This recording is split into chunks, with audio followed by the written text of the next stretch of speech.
Welcome back, friends. There's a version of business advice that makes hard decisions sound clean. Like you see the problem, make the call, and everything improves. But in real life, the decisions that actually save a business rarely feel clear in the moment. They feel heavy, they feel risky, and they usually come with consequences you don't fully understand yet. Today, we're talking about hard decisions, not the ones that look smart in hindsight, but the ones that felt terrifying when they were made and how those decisions often end up saving the business. Let's dig in.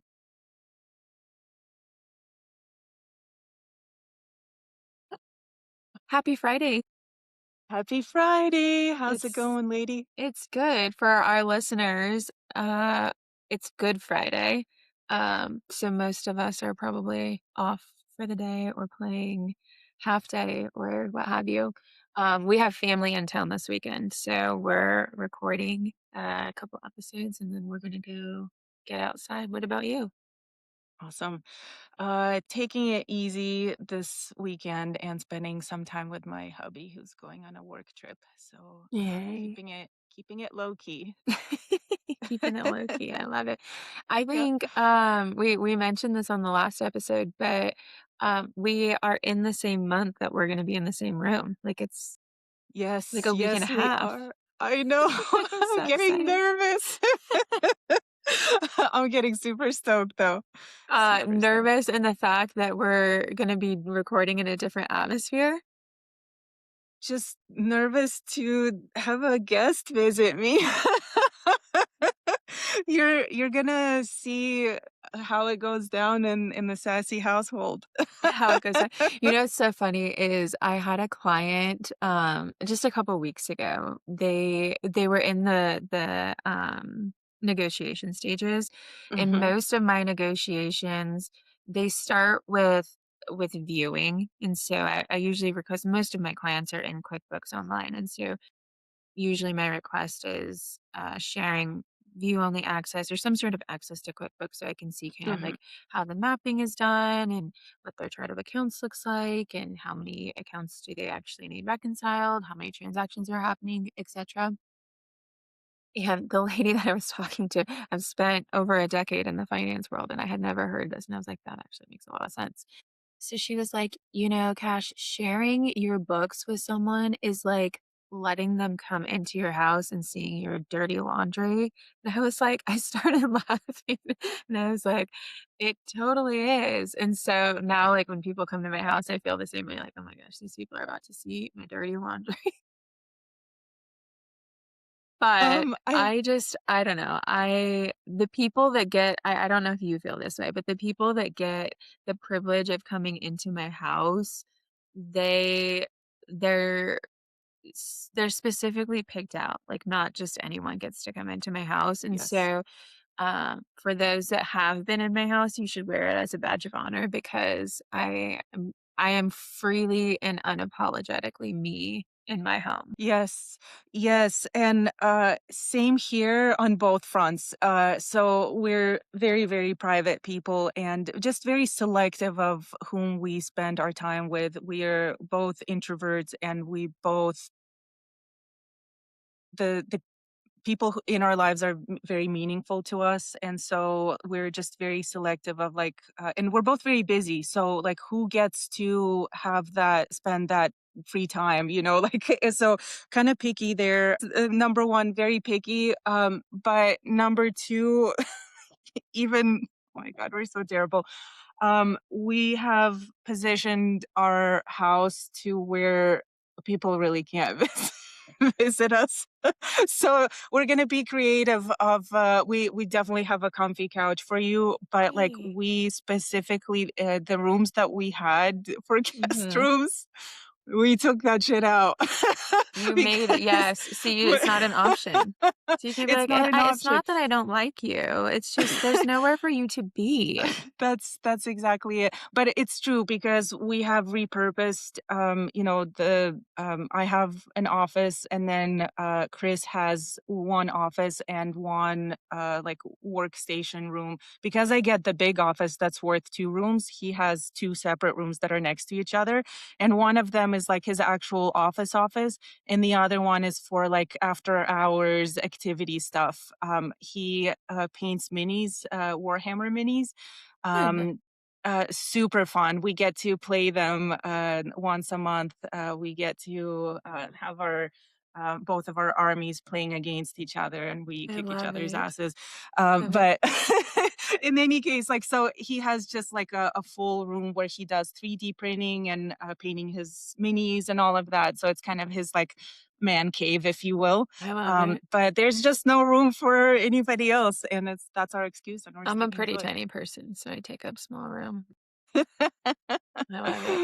All right. So we're today talking about hard decisions that saved businesses or just hard decisions in business in general. And so we had a little bit of pre-recording conversation. I know that we have some really good points to touch on, but um I have one that we can start on that's very Yeah. relevant to where Mhm. I am right now. And you're probably gonna laugh because I haven't even shared this pain with you yet. But um we all know that I am not a marketer. I'm also not savvy with software as you are. Mm. I actually really hate it. I don't Mm. I like the design aspect. Like I know what I want things to look like.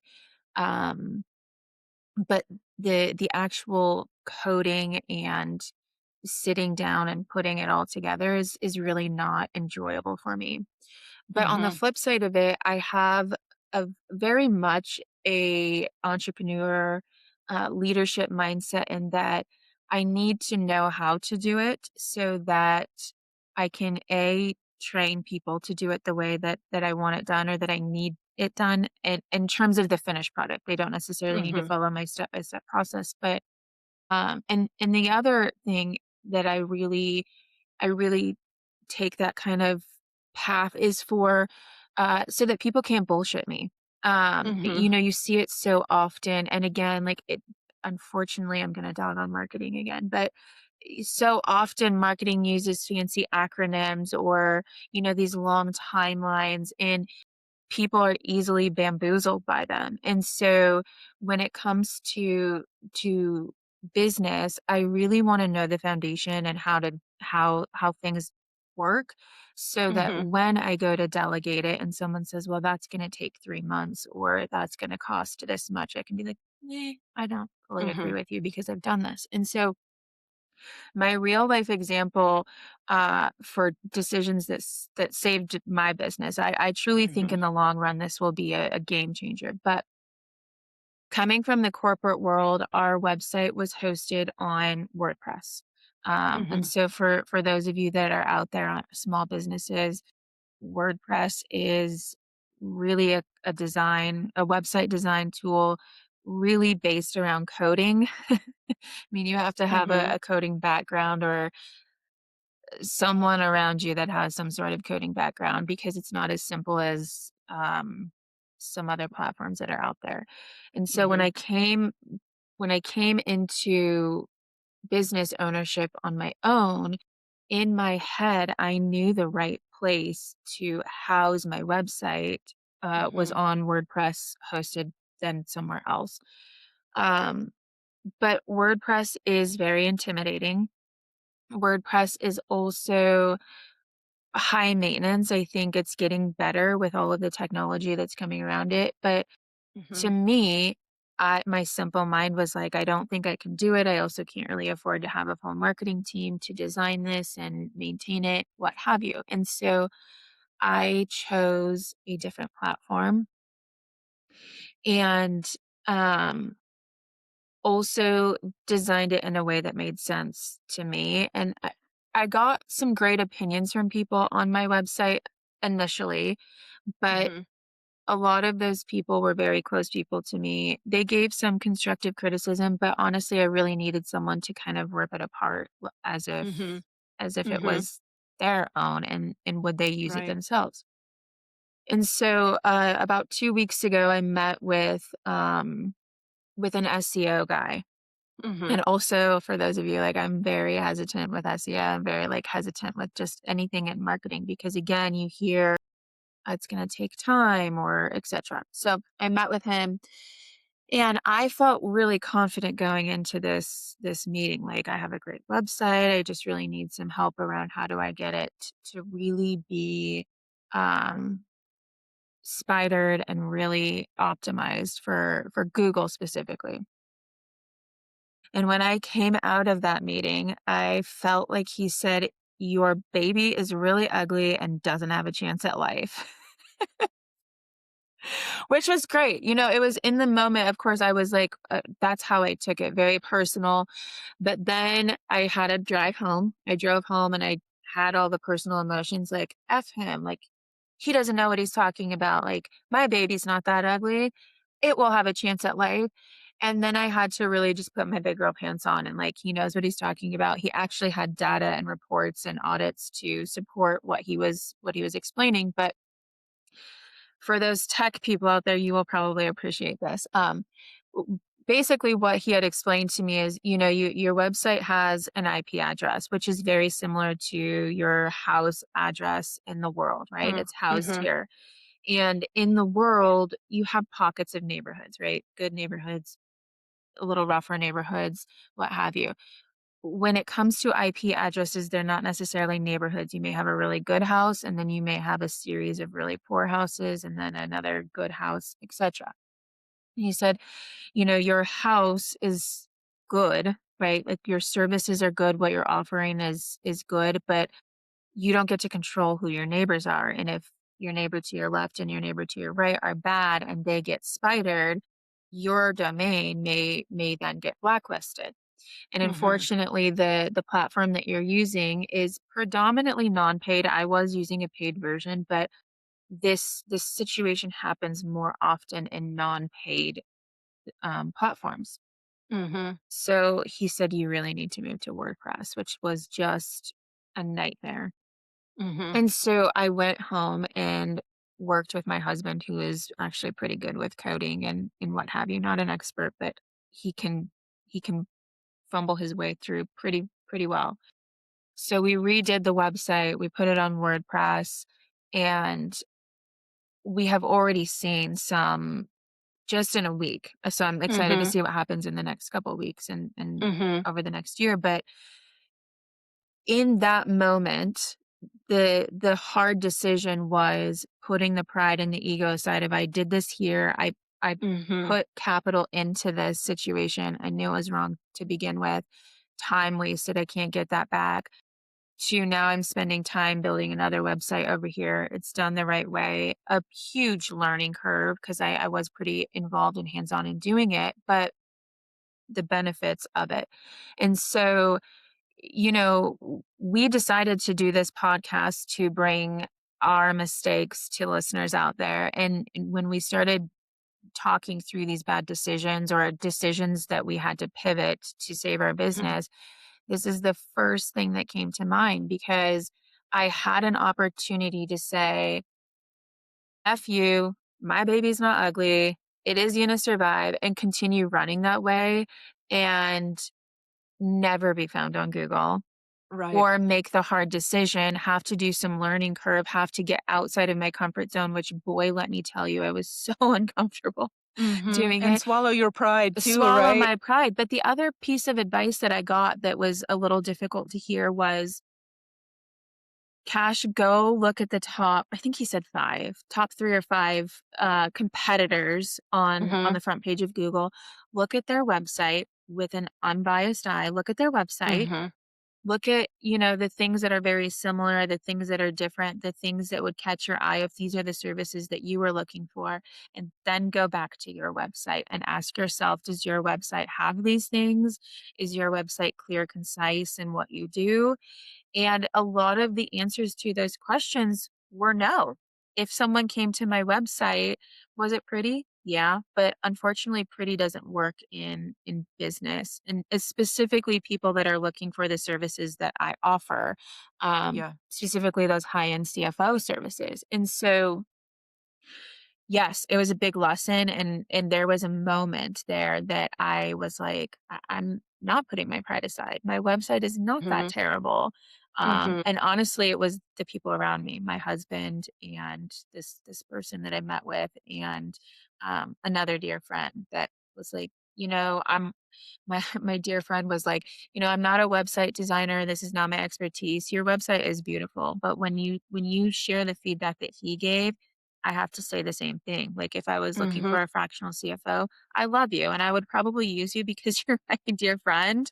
Mhm. But if you were not and I was comparing you to these others, it Mhm. would probably Mhm. be a no. And that Yeah. that that hurt.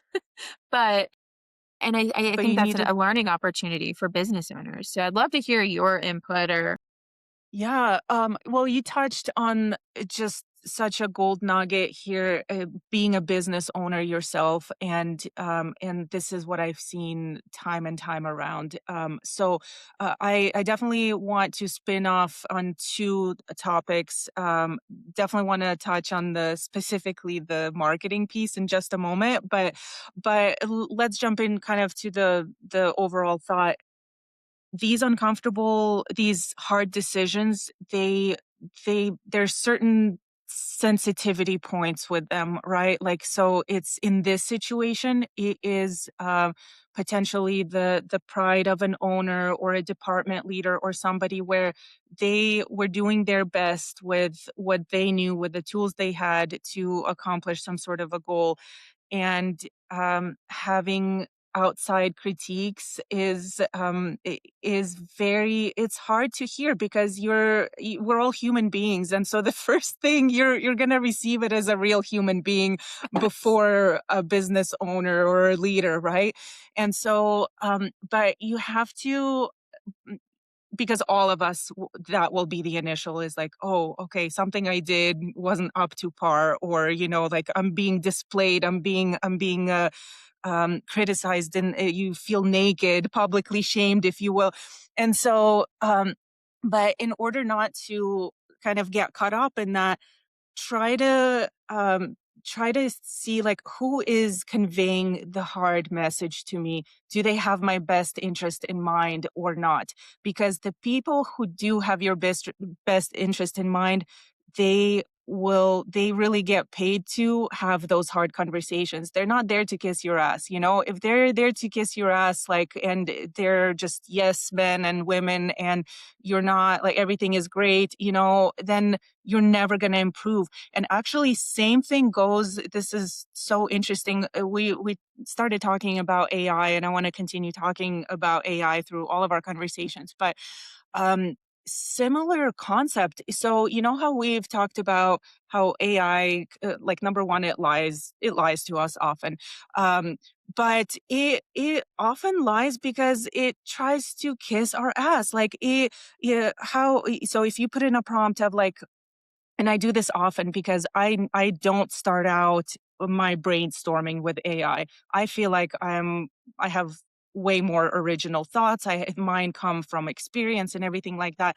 But I do bounce ideas. I'm like, tell me, what do you think about this? And it's like, oh my God, you're so smart. You're such a great CFO. And, like, it's giving me these compliments left and right. But I'm like, okay, cut the crap. Okay, look at this in a way, critique it. I am your worst enemy, and this is the prompt. I said, like, you don't like me, you want to catch on to every little thing that I do wrong.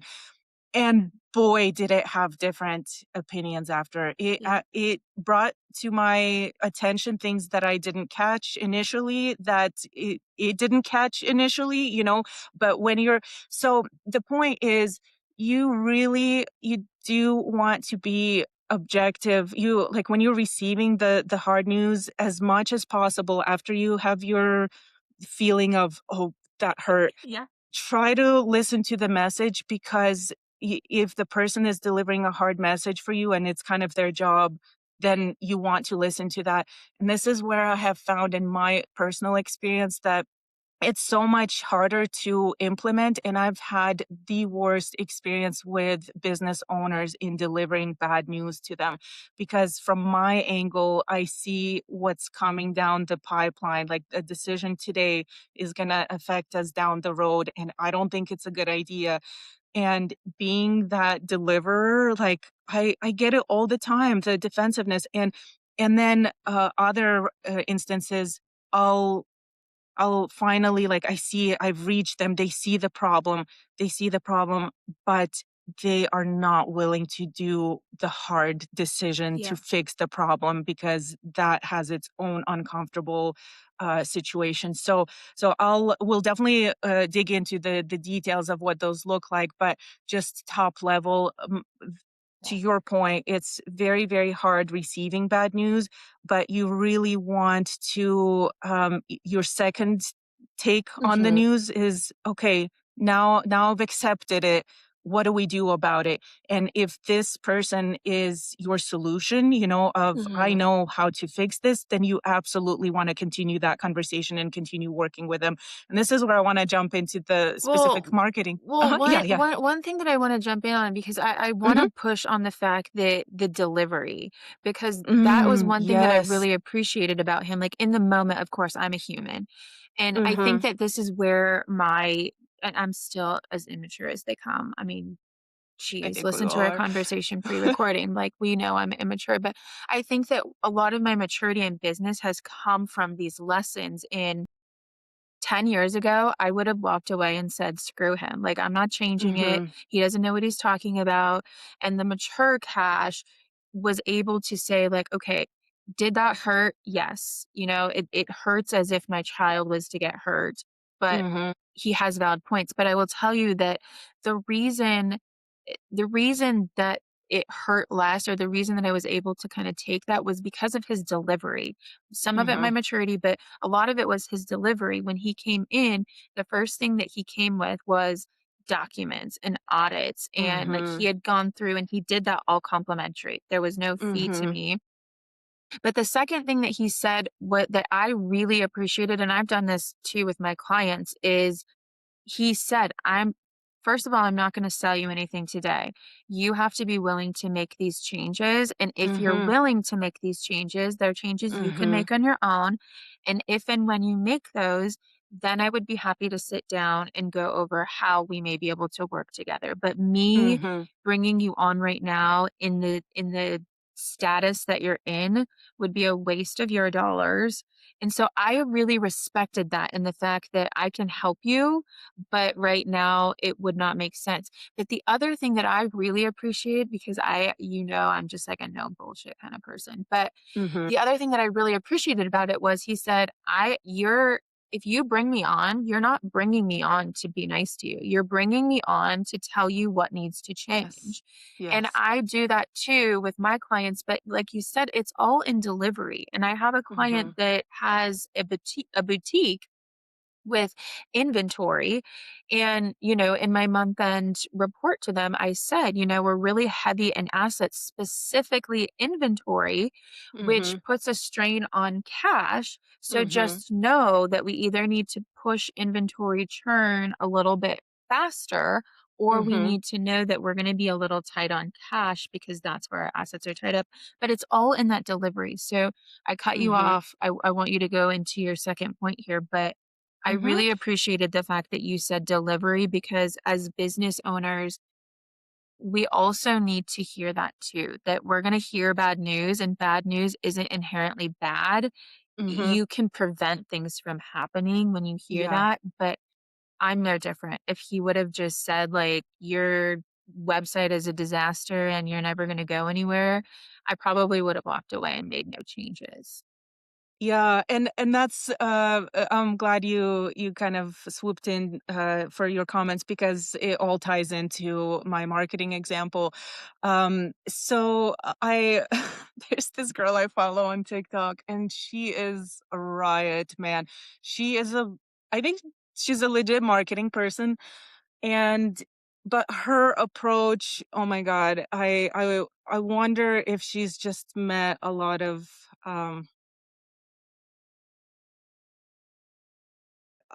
I don't even wanna open that Pandora's box. Anyway, let's get into her delivery. So this is her approach, and it's so unique, but you have to have this kind of personality that is willing to listen to that. And I think what she's exposing is that there's so many pervs in the world who just love being mistreated. In any case, like, so this is her style. So she calls a business owner and she just starts like talking derogatory to them. She's like, "N- are you the owner, you fucking cocksucker?" Like, like she literally like starts it up. And they're like, "Oh my god, who are you?" And she's um, like, I'm your, like, either worst nightmare or a dream come true, depending. Basically, she's trying to, get them to meet them for to improve their, you know, their image, their marketing appearance, all Mhm. of that. But she is just, like, putting them down of, like, your business is a fucking embarrassment," is what it is. Like, she's just like, I can't believe how long she keeps the conversation going. Like, some of them are just so shocked, but they're like, okay, well, she's saying all the right things. Like, yes, my business is like not doing well. Yes, like it's not seen. And so, and in the end, she's like, so 2 p.m. tomorrow, bitch, show up with your fucking wallet. And they're like, okay. But then some of them, it's so funny. Some of them like get too much into it and they're like, they love it. They love the abuse, and their answers back are, like, very flirty. But We'll have to share the TikTok account so that our listeners can go, like, yes. I don't know, get accosted through TikTok. My like, what I would pay to see is an interaction with her and you, because I know that, like, knowing that you'll be like, "Wait, you're calling my baby ugly? What?" Like, I just would pay to see, like, would you take it? Would you strike back? Like, I just wanna see it. I think probably in the moment, I would probably be like her freaking entertainment for TikTok because I had at least like prep, like to go in, except for my mindset was like, he's going to tell me that my website is great. And yeah, I got all of this. And so I had some time to prep, but if someone called me out of the blue, I probably would be like, excuse me? No, thank you. Like, you can go take yourself and go pound sand, lady. No, but I would probably engage because that's like my spicy personality. Like, someone's gonna give me a taste of my own medicine because the people in my life are just like, well, this is just Cash being Cash. And my husband laughs all the time because I'll um, like last night I came home and I was kind of in a spicy mood anyways over I don't even know what it was. And he just like looked in my direction. I was like, "Don't even look at me." And he was like, "All right, well, that's the kind of night we're gonna have." And he just like turned around and walked away. But there was like a little piece of me that was like, I was kind of expecting you to give me something back and you really disappointed me. So now I really am mad at you." Anyways, My I god. divert. But yes, Oh, it's I think that as I'm very intrigued to go look at what she does because I think as business owners, we do, and I've talked about this on other episodes that it is our baby. Like we have put so much time, capital, effort, just sacrifice into making it what it is. And you know, you've said this already today, and we do the best we can with the tools that we had, right? Like when I started the business, I knew I had to have a website. I think what I kick myself on is I knew it should have been on WordPress to begin with. I just didn't want to mhm, do it. And mhm. ultimately, I created more work for myself because I Yeah. created it over here and then I had to go create it over here. But um, I think that that moment, and I have had my fair share, I know that there are a fair share waiting for me to make in decisions that come to me. And I'm so stubborn and just say, no, I'm not doing that Mhm, when you have seen when you have seen things change because of decisions, when you look back, I guess hindsight, and you're like, wow, that decision in that time was a really hard decision to make, but look at what happened. It doesn't always work that way. It's a level of, I would say, business maturity, leadership mhm. maturity, being able to, you know, have that moment of well, that really sucked. Yeah, I guess if we're staying on brand, like that was a shit sandwich that I didn't want to eat, Mhm. but here we are now. And Right. so whether it be marketing, website design, etc., I think that business owners, you have to have that emotion up front. Take the feedback, be angry, be what have you, but then take some time to really reflect, whether it's with people that you trust, whether it's, by yourself out in nature, hobbies or whatever, really reflect unbiased and take that feedback and look at it through unbiased lens and then make a decision. And I feel like I was proud of myself in this moment because this is one of the first times that I was really able to look at it very unbiased and say, they are right. Does it suck? Yes, but the flip side is going to be much better. But I think that this segues really beautifully into another kind of topic that I wanted to touch on in decision Mhm. making is delegating. And again, as a Mm. business owner, I want to do it all because again, this is like my baby. I put so much into it. If it doesn't Yep. work, I have a lot to lose and I don't want to lose that. And Mhm. so there's a level of, like I said, I want to do everything. I built the website, I designed the website, I have built my processes, designed my processes, I've hired my people. Um, and there comes a point where once I feel like it has been built the way I want it and it's operating the way I want it, I have to delegate because I can't do it all. There's just not enough time to do it all. But I would say that the bad decision making with ownership comes when is the right time, knowing when that time is, and then having the trust to pass it off. And this is a huge weakness for me because, that Yeah. website, Same here. it took me a week. And when I say a week, it was very late nights, working until 2 or 3 o'clock in the morning because I do have clients that need me during the day and kids and a Mhm. husband. But at some point, I have to pass off that website for someone else to maintain and ensure that my brand stays intact um, and that it's running appropriately. But so often I see business owners that hold that tribal knowledge or won't pass it off because of the fear of things breaking. Um, and so I'm sure Yeah. you have some sort of experience here because I don't want to monopolize the entire episode, but I feel like bad decision making so often comes from lack of delegation. Yeah, definitely. I think you and I have very similar, um, I should I call it for what it is? Are we control freaks? Absolutely. I people call me that all the time. So I don't yes. wanna admit that. I don't wanna admit that. Like, I but I Prideful think you might ownership. Well, I don't wanna admit it because I just know that it's not the right way to be, and so I'm this way as well. I've built my, career a certain way. I know that I problem solve a certain way, and sometimes I choose a shortcut of like, well, let me just do it because I know how to do it the most right way, the most efficient way, and I don't want to spend the time to teach somebody right now.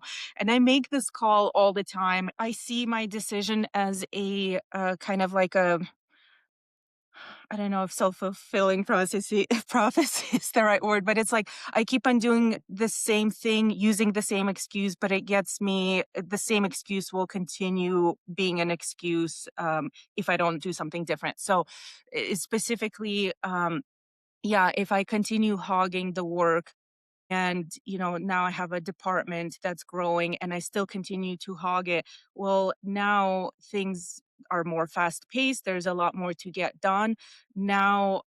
There's an opportunity cost for me. I'm being bogged down doing things that I shouldn't be doing. I have a full team who's equipped to do it and should start practicing doing it, but I haven't made that time for them, and so I'm continuing to basically hog this, not do where I am needed, not do the workflows where I'm needed and where my talents are called for.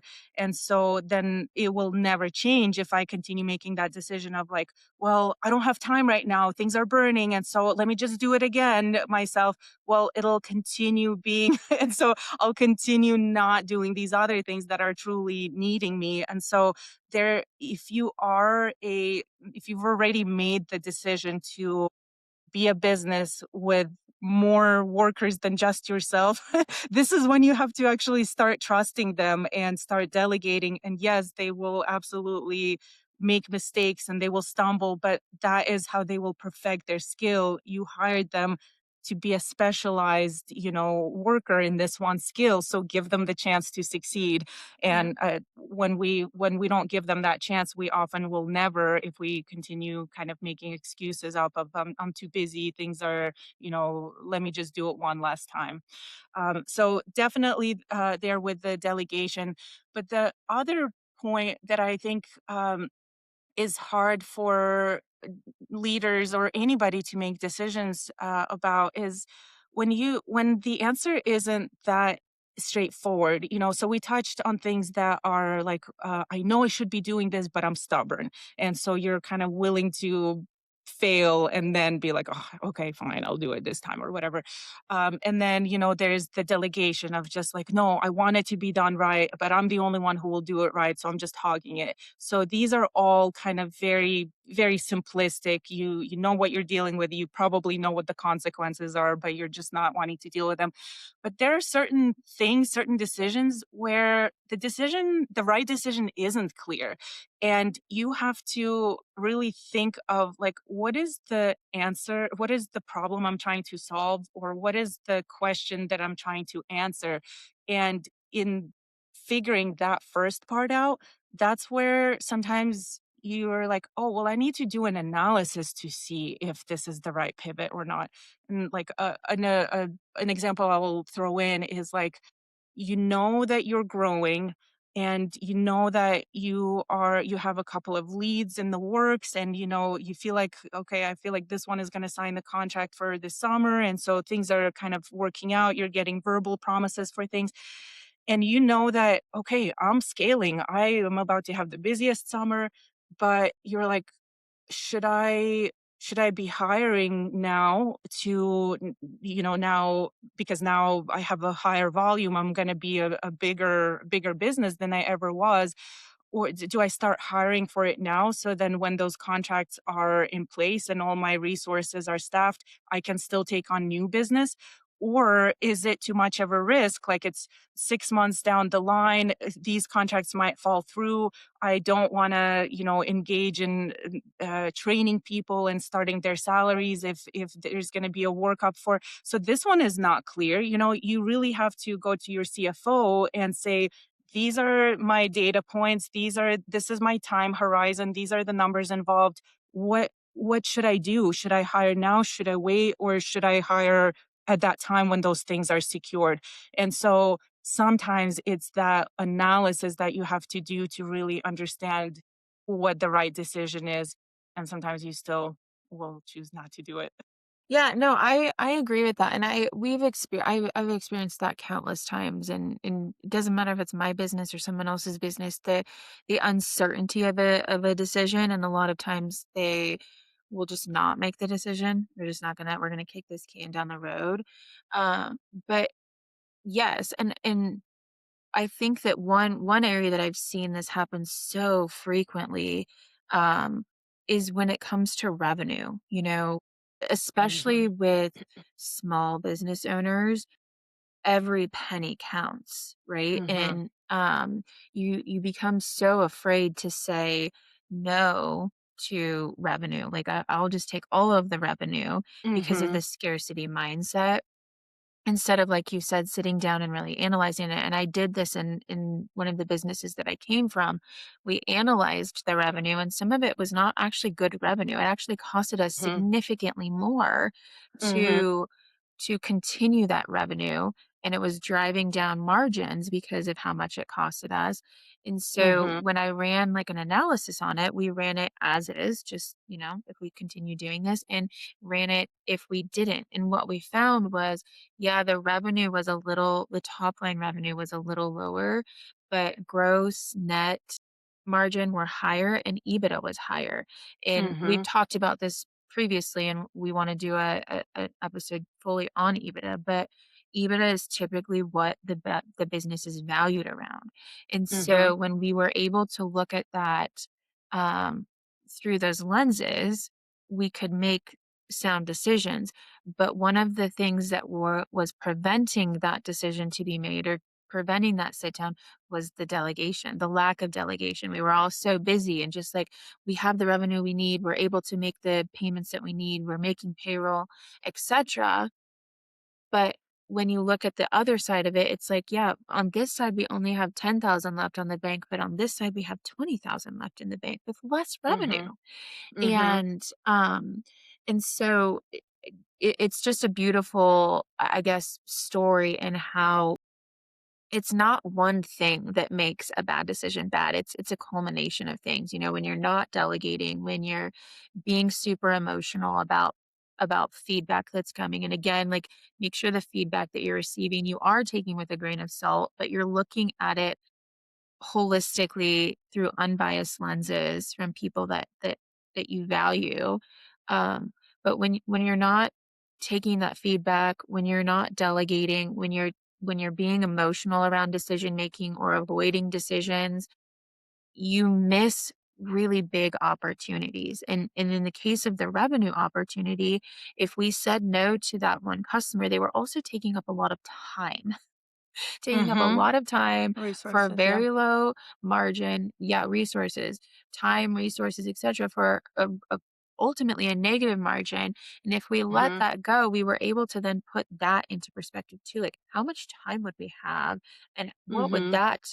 um what would that turn into in customers or clients being onboarded, or revenue, Mhm. or in creating kind of processes around what are we willing to say no to, and at what point, what are the metrics that we're like, that is not good revenue or good expense. So Mhm. um I hope that our listeners are hearing that there's there's so many layers when it comes to decision making, and some of the decisions that we make.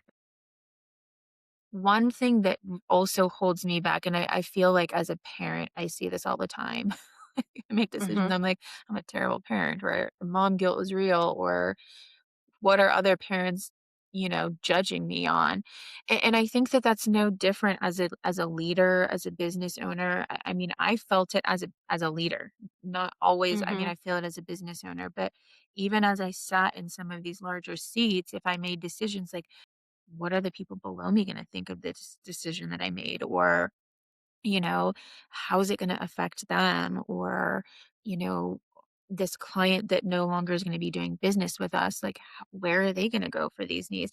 And so I also want to be compassionate to the fact that there are real feelings involved with decision making. I'm no different than that. And I have fear of judgment. I have guilt around all of my decisions. I second guess them all the time. And like, Mhm. this website, was it really a good decision? I mean, I think so, but was it worth the time? Was it worth the late Mhm. night? Was it all of the things? And so Right. those are real things that if you're experiencing these in your decision making, it's completely normal. Yeah, and you touched on there being layers, and that is so true because you have to make so many decisions in a week as a leader. You have to Hmm. make several decisions each day, and they all kind of interrelate, but in certain instances you have to make um a judgment call where you're like, okay, I'm going to do this now, but this is showing me a bigger problem and I'm going to need to make some harder and bigger decisions later that impact this. Like, so for example, I know we touched in some earlier episodes about where I was in a position, was working for an unprofitable company. And well, had to make a weekly decision on who gets to get paid that week, because we were constantly every week we were short, and we were like 6 months past due on each vendor type of situation. And so I would constantly make the calls of like, okay, like who's getting paid? And I would always choose the smaller mom and pop shops first, because I realized that like me delaying their payment, that means they're now having to be selective with their vendors, you know? So I so understand, the gravity of that situation. But then at times I had to be like, well, now Quest is calling to disconnect all of our circuits. And these are like huge, like 60K per, one account type of thing. Like this affects like so many people type of thing. So now I'm like, okay, now I'm working with Quest now, and these guys are delayed. But this is a short-term band-aid, essentially, that weekly decision, like, okay, these guys are getting paid over this. But as a good leader, as a good CFO or an owner, if you're having to constantly make these decisions repeatedly, you should be asking different questions like, okay, we need to solve our cash flow issue. And so, this is where your example of like, if we get rid of this one client who's actually dragging down, we're losing money and resources on them. Removing them, we might be able to pay this one more vendor per week type of situation, so you have to look at, okay, I made this decision, this temporary decision that I didn't like this week, but it displayed a bigger problem to me. And I'm going to need to dig into that bigger problem and see how I can solve that. So, all this to say is definite layers on top of your decisions. And sometimes you have to make little micro temporary decisions to make it work one week, but it's not your long term Yeah. solution.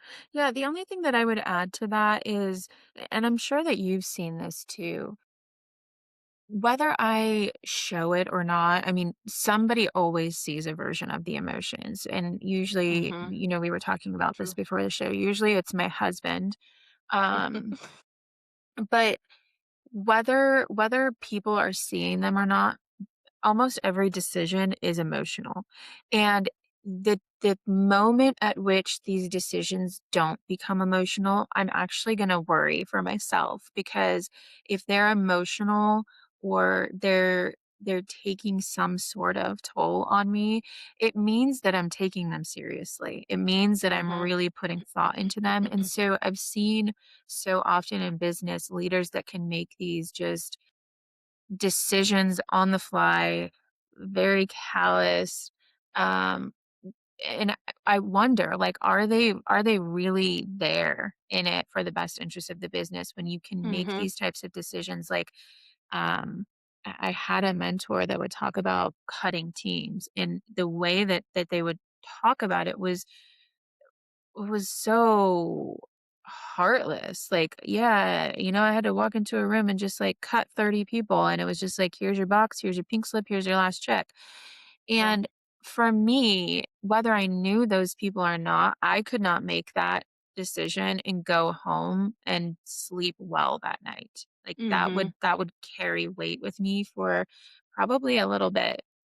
And so Yeah.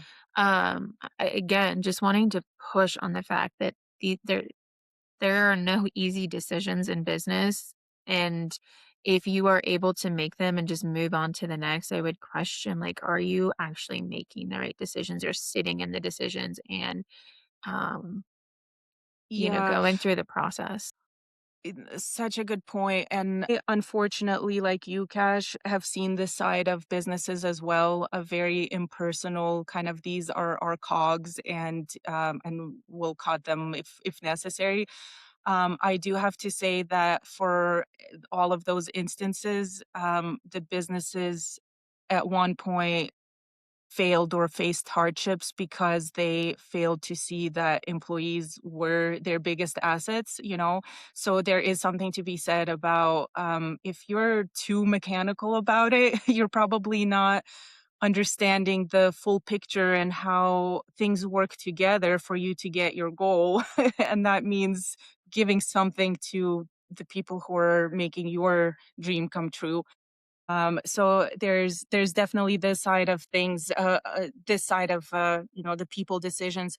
But another kind of one that you wouldn't really think about, but another people decision that I've seen some businesses make, which I think is a mistake, but I understand the hardship around making that decision is if you have a high performer, but they're a toxic high performer. And I've seen this a couple of Oh, the times in my life. visceral reaction that I have when you say that. Tell me, I want to hear about this. My But gosh, this the is fact that this you is just said that, like, I would say that I wanna hear what you said, I'm so sorry for cutting you off, but literally, no. like, this topic in business, like, I have the goosebumps and literally my heart just I'm interested to know what my heart rate went to because this is, I would say, the biggest detriment to a business. The Yes. biggest of all things Yep. is when you maintain a high performer who is toxic Yes. to an organization, and I have seen this so many times, and actually one of the times that I saw it, um, within 6 months, the entire company except for 2 people turned over, and it affected revenue, it affected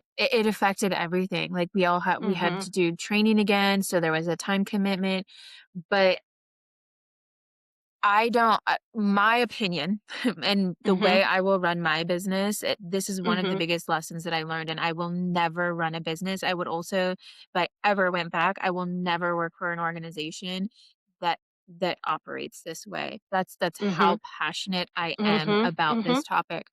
But, when we rehired the new, it turned over again.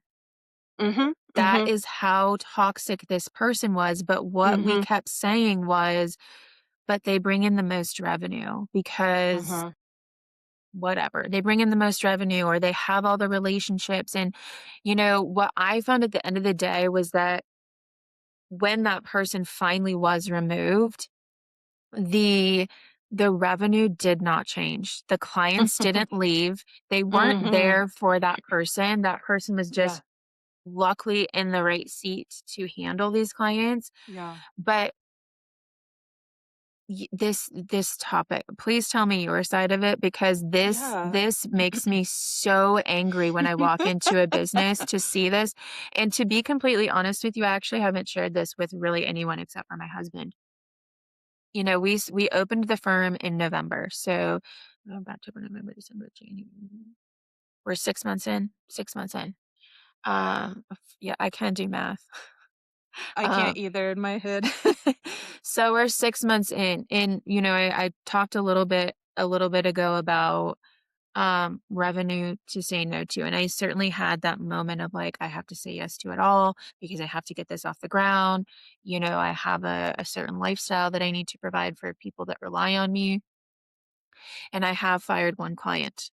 And I found them someone else, so it wasn't just a like peace out, see you later, bro. I found them someone else, but I fired them for this reason exactly. Mhm. Yeah, and yes, there's something to be said about how freeing it is to cut a client that doesn't serve you any, like, doesn't add to your well-being. you know because yes, there will be some business owners and some clients like who just they want to see things their own way, and even though they've hired you, they are not there to listen to you, and I just don't agree to those relationships to begin with. So proud to to hear that you didn't even involve yourself in that or fire them. But my experience is like, so it's really hard to like let go of somebody who's providing some sort of benefit for you, right? And this is unfortunately, like in your experience, that short term gain, and by short term, like I'm talking about revenues here, which arguably maybe isn't short term, but your longevity of your business and your organization and your culture, that should be a big driver in your decisions. And because it wasn't in this case, it was strictly about, well, she's been here the longest, she has the tribal knowledge, and she works really hard. She has the results, she like overworks. And so we know that she's dependable. But everybody around her seems to fly like, or like dead flies fall off, you know? And so, um, so essentially, this organization continued making the same mistake. So they would not let her go, but everything around her continued to drop because people were not willing to put up with that. You know, the toxicity was so immensely felt by everybody around her that they just didn't last long, and it made the issue worse. So we talked earlier in the conversation about like this self-fulfilling thing, you know, you're just honing in on the short-term solution, if you will, and you're never solving the bigger issue because you're bogged down in that short term. And that was the situation here. Is, you know, nobody lasted around her, and that meant she had to pick up all the pieces when they left, which made her even more angry. And so she was resentful about how much she's working. You know, she hated her existence, but she took it out on everybody. And because the business owners would not do the right thing and caught her misery on their own, the misery continued. And I made my decision of removing myself from the situation because I'm like, okay, if this is not going to change, like I'm very selective about where I spend my time and where I try to solve my problems. And so I removed myself from it. And as far as I know, I think she's still there, but the turnover from the little updates that I get has never stopped.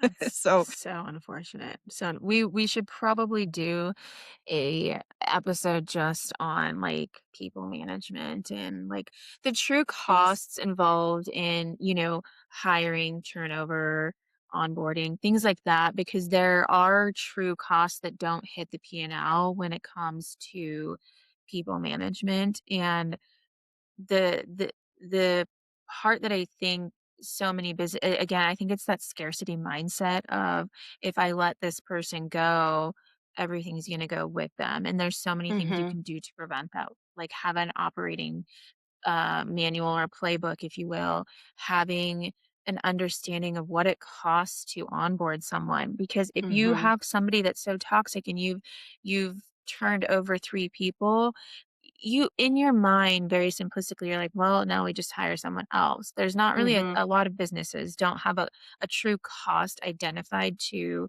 what it is to hire someone, what it is to onboard someone, what it is to turn someone over. And so I think it would probably be beneficial to go into a whole episode Absolutely. on that. But we I should agree. probably start to land this plane. And unless you have a question to Right. kind of wrap us up, I have one for you. Um, all right, you lay it on me. I'll do the next episode's question. Okay. I If everything stopped tomorrow, what would you be most proud of? think growing the balls to tell the people who are most important in my life like exactly how much they mean to me, and being a total sap about it. I come from a foreign family. We're like pretty strict parents, not anymore, but definitely when my sister and I were younger, we were terrified of our mom and grandma. And and so it was, I think, the first part of our life and relationship was more militant and more like just like fear-based. But then like when I started, you know, becoming my own person and understanding life, understanding like the history of where we come from, and seeing my parents from a different light and understanding their decisions, forgiving their mistakes, in, you know, doing the best that they can with the cards that they were dealt. I started appreciating them so much more. And but there was a time period where like I was too embarrassed or scared to voice it, because like we just didn't have much of that free flowing like celebrating each other, it was a different kind of relationship that we started out with, and it was many years of me like I'm always thinking about life, the meaning of life, the fact that it's really short, and just always thinking about my parents, what they've contributed to the picture, and just being like, my biggest regret in life will be if I lose them and they don't know how much they mean to me and how much like they're a part of my everyday life and existence. And so it took many, many years. And I think one of my like least expected friends that I was confiding in just encouraged me to say, like life is short, like you're saying, and you might not get that chance. And what's the worst that they will do? Say, we love you back. Come here, And so, and so I started just being more vocal about these things, and probably to an annoying point. Like I shout my love for them so much, and but now I love it, and we all do it. We all express how much we all mean to each other, and it kind of opened up. It was a little bit of an icebreaker, I think, for all of us to do it more often, and I'm Mhm. so glad, because if life was to end tomorrow and I didn't get to finish all the things that I wanted to, I would know with my full heart that everybody who is my life knows exactly how much they mean to me. So that's a very long answer, but I'm so proud there of we you. go. It makes me so proud to hear that because a couple weeks ago, just our listeners, we started out recording on Saturday afternoons. Sometimes we would do Sunday, but because we do have full-time jobs outside of this, we would pick a couple hour block on Saturday or Sunday that worked mutually. And a couple weeks ago you came to me and said, "Is there any way that we can," and you were so nervous about it, like you were gonna disappoint me. Like, "Can is there any way that we can be flexible to move it to Friday?" And I was like, "Actually, that works better for me." But when I heard why a lot of it pertains to this and the time that you get to spend with them now, and so, I'm super proud of you. Thank you. It's very If fulfilling. the world ended tomorrow or things ended tomorrow, what would I be most proud of? Honestly, it truly has nothing to do with business. I'm proud of what I've done. I'm proud of my resume, proud of what I've overcame, but really the things that get me up in the morning and um that really warm my heart are the titles that mean nothing to anyone else except for the people that get to hold those titles, which are wife, mom, daughter, friend. And so very similarly to you, the people that love me for the unapologetic person that I am and just the raw person that I am. And not many people get to see all of the layers of me, and the people that do and stay, those are the things that I'm most proud of is those people that really have shaped who I am and what I'm able to do. And if I lost it all, as long as I still have those people, that would be what I'm most proud of. I awesome, beautiful answer, and I want our listeners to kind of recognize that we neither of us have mentioned really anything about our businesses, because well, I mean, as Speak for far as like yourself. what, well, Just- I mean, like we are not defined by our businesses, and I want the business owners who are listening here, like, absolutely, like if you are building a business that is your dream, like absolutely you should be doing it. If your business doesn't energize you, like at the end of your life, you're not going to be remembering the specifics of your business. You're either going to answer like, did I do everything that I wanted to do? Did I try all the challenges? Did I push myself? Did I learn? Did I experience good relationships and these things. It's not going to be the specifics of your business. And so if you're doing something that isn't fulfilling you, that isn't inspiring you, that you're not waking up hungry every day to experience more, um, then look at that deeply and ask the question of what will do this for me, because you might be an entrepreneur in the future. You might not know that there's something that you might have learned about being a worker for somebody else, but something drives you and now you know how to do it yourself and now you can start it. So really the takeaway of the personal question is like, are you doing something and are you surrounding yourself with people who add to your life experience? Because again, in the end, it won't be those like, oh, I was a CFO. Like that doesn't matter. It's like I helped this many businesses, or I it's really that dent that you make with that role, and that dent that you make with the relationships around you. So hopefully that sticks. And hopefully, if anybody who's listening is finding that they're about to make a hard decision, to stay on topic here, of perhaps switching to something that they are more passionate about, I do hope that this conversation inspires that. Yeah. Thanks, guys. We'll see you next time. You don't need to justify every choice to prove you're worthy of leadership.